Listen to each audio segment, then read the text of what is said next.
Hello everyone, welcome back to Superintelligence Unlocked. Today I thought I was going to do just a video on dark psychology. Again, I'm making, slowly but steadily, pumping videos out about dark psychology. And today's video is on, not about manipulation as much per se, but in terms of, I guess manipulation. I mean, it's under the manipulation umbrella, but basically it's just on how do we adjust, let's say. How do we change people's moral convictions such that they'll do what they want? How do we change people's mind about things that are moral matters in which, most cases, the thing is, the whole point of superintelligence, again, is obtaining power, is obtaining prestige, is obtaining control over things. And, of course, you can't do everything. And so in that sort of process, you need to have people who are your underlings, who are basically working for you as not slaves, but basically like they're slaves to your sort of compulsions, right? To your desires, to your designs. But these people they're probably often, the thing is, you can train them quite well. That you can teach them technically. That's other parts of superintelligence will give you the wherewithal in order to educate them and make sure they do their jobs properly. But one particular maybe thing that we haven't touched on yet is, what if I'm trying to get them to accomplish some goal that is, how do I put it?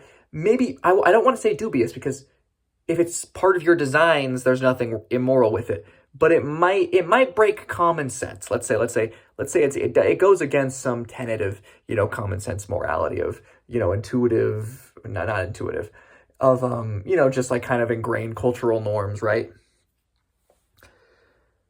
Anyways, what do we do if, we have someone in there a little on the fence, or you can tell they're a little reticent, and you're worried this might fail your plan in some sense. Now, what do we do? Well, I mean, the main sort of ways would be, just think of, all of the historical atrocities throughout history. There's dehumanization. There is, intense, fascistic nationalism. Dehumanization is going to be, if they're probably doing something to another person, right?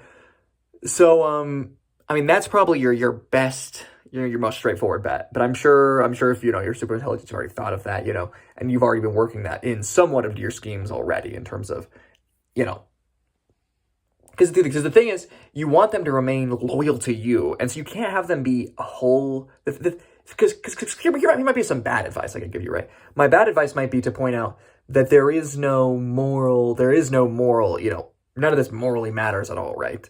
And that, morality is completely subjective, and that it's all constructed by humans in order to, just wave as a stick and, beat other people with, right? And so anyways, it doesn't really matter if they do or don't do this. Because the thing is, if you get them on that, they might start to think, well, why would I follow you? Why would I be passionate about following you if that's not in my self-interest? Why would I be listening to you? And so you want to needle around your way. You want to be very, very careful. Again, so again, that's why the dehumanization thing is good, because you can keep their moral convictions. You just, whatever group they're dealing with now, though, is just outside of your purview, is now fair game, essentially, for your schemes. But you keep them, as an agent, wholly motivated by irrational sort of emotional factors, right? And so, in that sense, you construct their ideology such that they have strong moral convictions still, such that they'll follow you and, listen to your orders and listen to your schemes or whatever. But they won't be in terms of the other people. And, I'm not trying to say anything unsavory. I'm not trying to say you should have them do, I don't really care, right? But I'm assuming if you're having them do something, then it's for the greater good, right? Or at least for your greater good, right? And so, that's all fair game, right? I'm not trying to say I'm not trying to get into that. Where were we? So, yes. So that is one way, is the dehumanization route. The other way is a little more careful of the route I already went, in terms of, yes, you point out to them that morality is somewhat constructed in this sense, but you hold a rein in in terms of you keep them grounded in some sense. So either you say it's constructed, it's totally arbitrary, we can break this rule, but we're only breaking this rule in pursuit of the things you point out, all your values are subjective.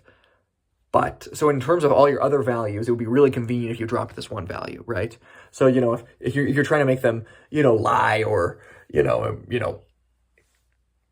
lie or torture or something, right?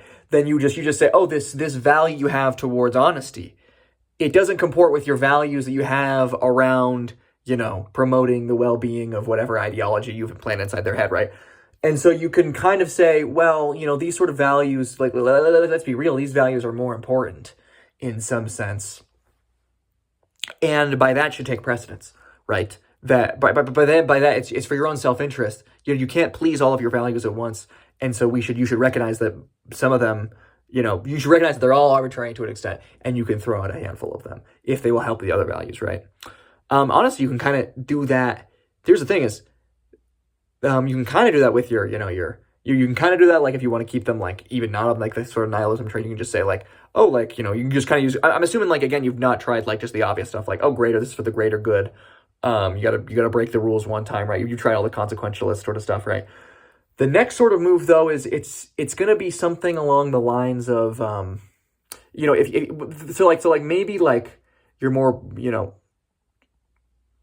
the more persuadable, that will work. If you want to be a little more careful, though, the better way to think about it is, the more exact way is, we look at these people, we look at this individual, and we say, we kind of do it even a little less. We pull back a little even more. We don't say morality is subjective. We don't say morality is constructive. We say this particular thing, lying. Why do we care about lying? We care about lying because it promotes, the general happiness of everyone else around us, or, it helps.